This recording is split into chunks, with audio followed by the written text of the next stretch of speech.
Doctor, cervical vaccine बद्दल माहिती द्याल का आम्हाला? नमस्कार, मी डॉक्टर प्रशांत महाजन, स्त्रीरोग तज्ञ, नाशिक. सर्वायकल वॅक्सिन बद्दलची माहिती. सर्वायकल वॅक्सिन म्हणजे नेमकं काय?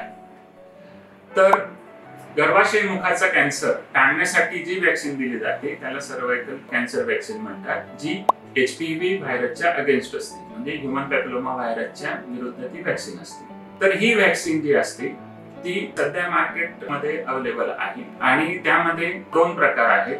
एक नॅनोव्हॅलंट, म्हणजे त्यात 9 प्रकारचे व्हायरस ती वॅक्सिन कव्हर करते, आणि दुसरी जी आहे ती क्वाड्रिव्हॅलंट, जी 4 प्रकारचे व्हायरस कव्हर करते. तर दोघांमध्ये फरक काय? तर दोघंही इफेक्ट वाईज सारखे आहेत. दोघांपैकी कोणतीही घेतली तरी काही प्रॉब्लेम नाही. कमीत कमी 4 व्हेरियंटची घेतलीच पाहिजे. त्याचा डोस सिंपल आहे. 9 वर्षापासून ते 14 वर्षापर्यंत 2 डोस. पहिला डोस घेतल्यानंतर 6 महिन्यांनी दुसरा डोस. त्यानंतर 15 वर्षापासून ते 45 वर्षापर्यंत 3 डोस घेऊ शकतात.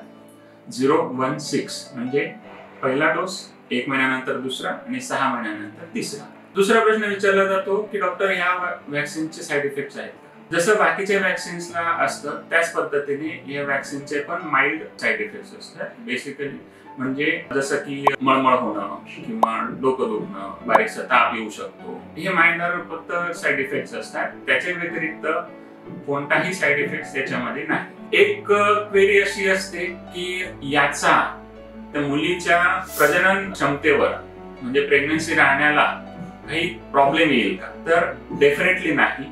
जो काही होईल तो नक्की फायदाच होईल, नुकसान काही नाही. त्यामुळे ही वॅक्सिन तुम्ही बिनधास्त घेऊ शकता.